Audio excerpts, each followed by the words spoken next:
Kävin kaupassa. Mä nyt vähän väsytti ja lähtenyt ajaa. Kävin kaupassa sitten, kun täytyy nyt käydä kaupassa. Ja vahingossa tuli joku toi kampanja otettua. Siinä vaikka tarkoituksella otin 2 pakettia. Kyllä tää kaupassa käyminenkin on kallistunut, kun on jättänyt noi lisäainetuotteet pois, niin kyllä se puolue ottaa aina omansa sitten tavalla tai toisella. 465 Lami S. Onko se on samanlainen kuin meikäläisen se? Kyllä te muistatte se Jaskan vanha vene, mikä laitettiin kuntoon. Mä mietin, että miksi mä tähän oon sitä kanoottia tuonut, mutta onhan se nykyinen paikka nyt vielä paremmin. Mennään kattoon sekin. Joku täytyy koittaa jotenkin tälle ajamiselle ja levolle löytää semmonen sopiva balanssi. Ja tää, että nytkin siitä mä nyt pidän kiinni, että jos ei niinku ajo lähde, sitten ei kannata ajaa tai treenata tai mitään. Et sit se menee hukkoon mieluummin.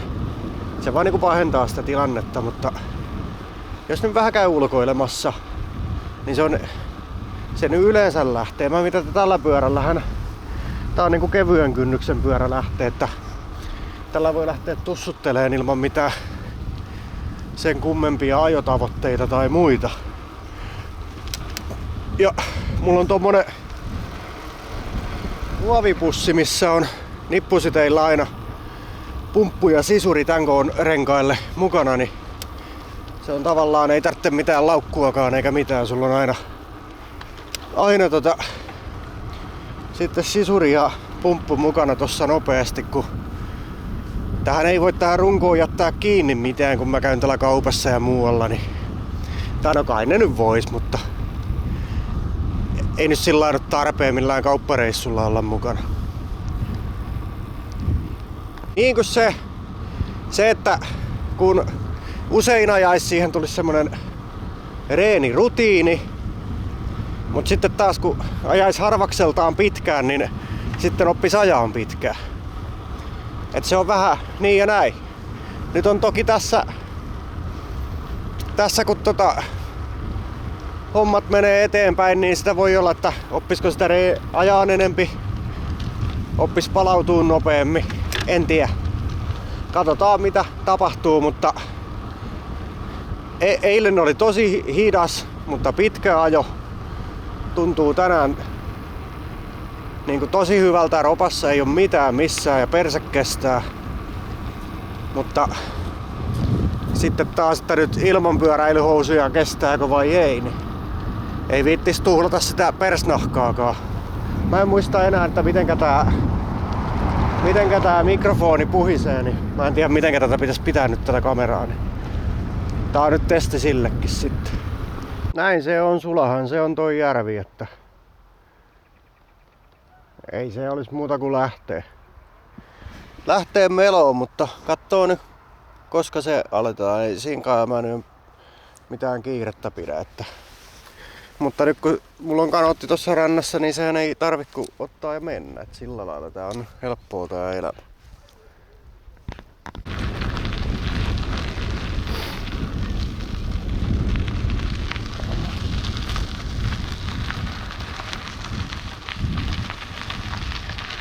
Ei mua nyt huvittaisi näitä satamia kiertää, mutta tämähän olisi tämmönen perinteinen satamakatsaus. Mutta saan nyt nähdä sitten, että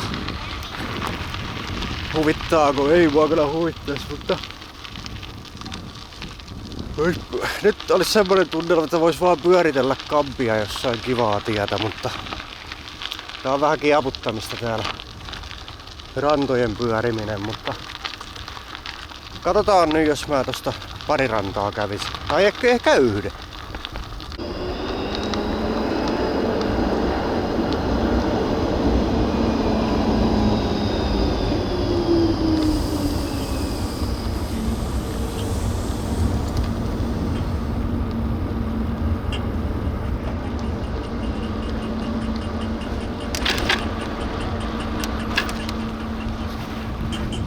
Kun tuo etupäässä kolisee joku, no se on onneksi vaan ehkä toi lokari, mutta kuitenkin täytyy se korjata kuntoon. sekin. No täällä on vielä jäätä. Tuolla mun on pitänyt tuo käydä niinku semmoista vähän omanlaista road huntingia tekemässä, mutta mä en ole koskaan jotenkin muistanut mennä ja toivotaan, että sinne nyt tulee kahvila sitten täksi kesäksi, että ne pitäisi noita portteja muillekin kuin sataman osakkaille auki. Tosta lähdettiin silloin sinne hiihtomarssille tonne Näsijärvelle. Mutta täällä on vielä vähän sohjojäätä. Ei kyllä jääksi voi sanoa, on sen näköistä.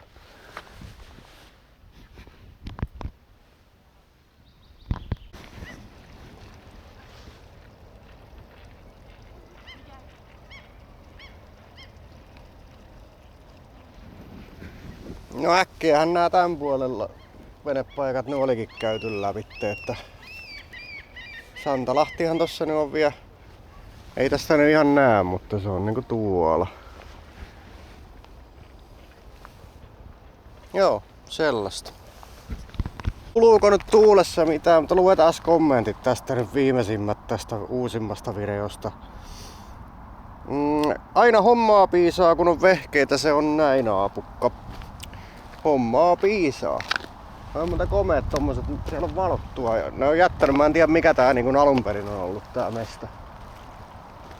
Mutta semmonen, sinne on tehty joku laiturikin, mutta totta kai se nyt on aidattu. Aidattu toi jo. Se kannattaa marinoida lattian kautta se laakeri, se on kimpe näin. Se vähän kannattaa asennushiekkaa laittaa sinne, niin ei tarvii ruuvilukitetta kun on kierre hiekassa ja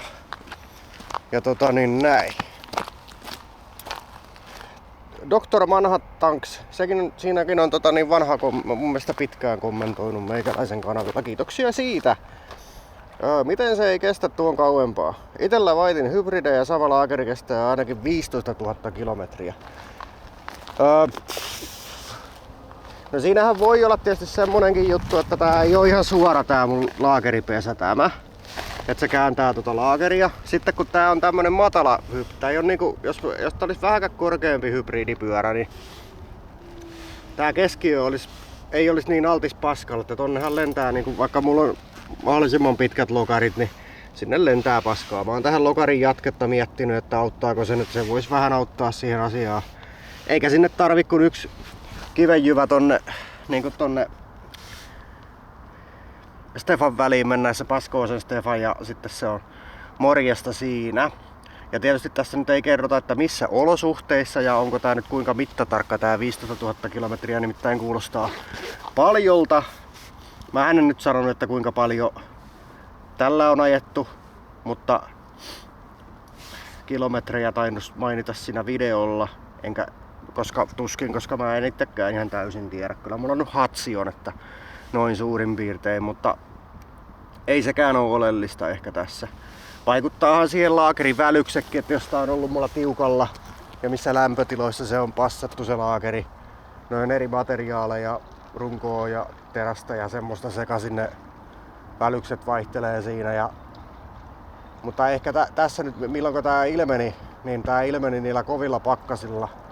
Että kun 27-25 asteen pakkasilla ajelin tossa useamman tunnin lenkkiä, niin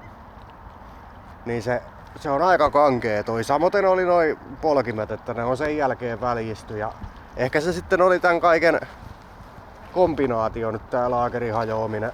Ja eihän se totaalisesti hajonnut, no hajoshan se nyt niinku eihän se nyt enää sillä lailla toimi, kun sen pitäisi toimia, mutta tämmösiä asioita varmasti vaikuttaa moni seikka. Ja sitten tietysti sekin, että oliko alkutalvesta vähän jotain suolanpaskaa tuo teillä, en tiedä. Ainakin tää oli semmoisessa valkoisessa muhjussa tää runko, että ehkä siinä oli vähän suolaa mukana siinä sitten. Mulla on nälkä taas, kyllä se huomaa sen eilisen lenkin, että nälkä tulee ja ei nyt ihan oo sillä lailla jaloissa paukkua, mutta kyllä siihen nälkäänkin kannattaa sillä lailla mun mielestä, niin vähän kannattaa totutella niin kuin ajonaikaiseen nälkään. Se oppii roppa vähän käyttää noita ravinteita kehostakin sitten.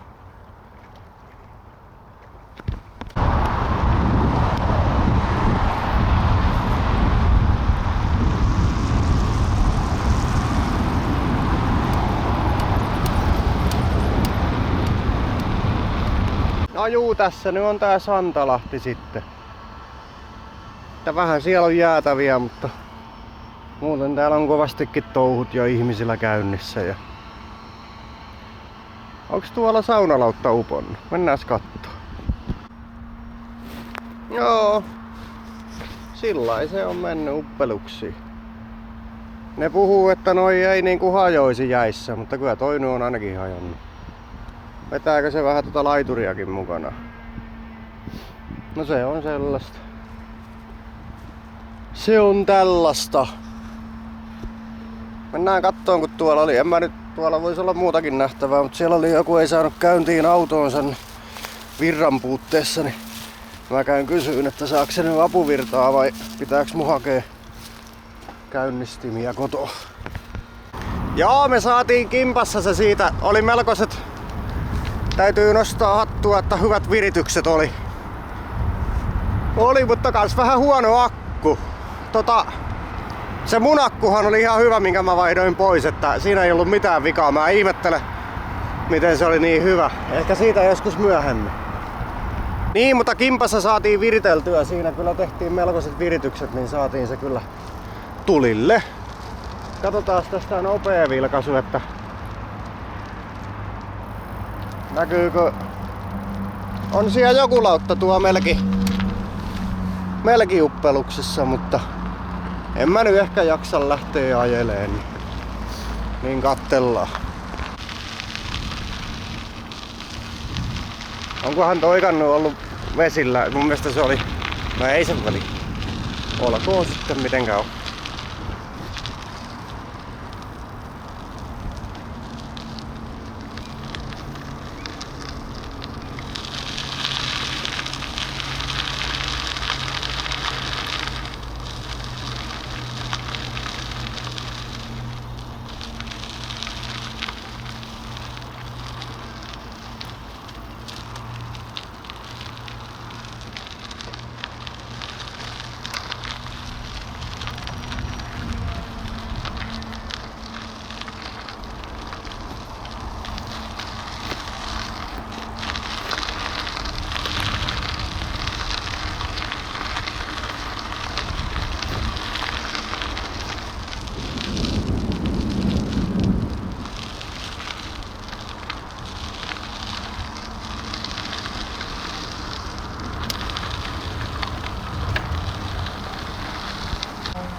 No multahan meni portti tosta nokan edestä kiinni, mutta onneksi tuolta pääsee kiertämään. Minäpä kierrän tuolta.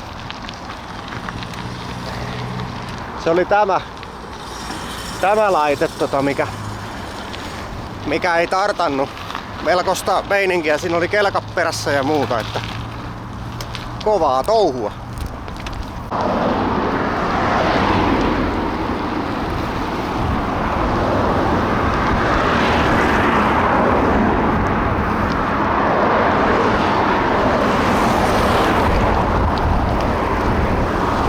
No sellainen oli se lenkki. Ihan mukavasti tuli kilsoja, vaikka oli ihan vaan tussuttelujuttuja.